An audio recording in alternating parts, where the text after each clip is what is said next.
মানুষ টাকা পয়সা ধার নেই, যেমন ভাইয়ের হক, বোনের হক, দোকানের হক, মসজিদের হক, যে যা পাবে তা।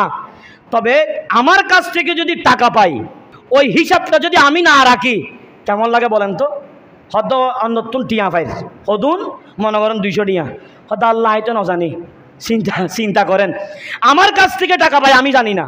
তাহলে আপনি টাকা পাচ্ছেন 200 টাকা, আপনি লিখে রাখবেন যে ভাই এই দেখেন আমি টাকা, আপনি আমার কাছ থেকে 200 টাকা পান, আমি আমার লিস্টের মতো লিখে রাখছি, আপনার টাকাগুলো আমি দিব যাতে পরবর্তীতে দিতে পারি।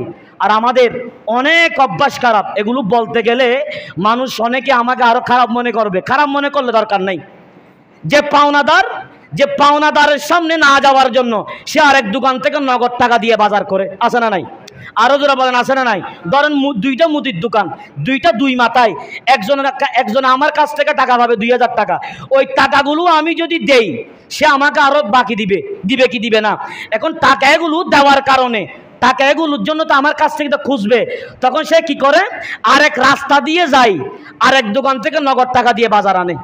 তাহলে আমি তো বলবো আপনার থেকে মনুষ্যত্ব নাই, আপনার থেকে মনুষ্যত্ব নাই। আপনার কাছ থেকে 2000 টাকা পাবে, আপনি 1000 টাকা দেন, 1000 টাকা দিলে তো আপনাকে বাজার দিচ্ছে।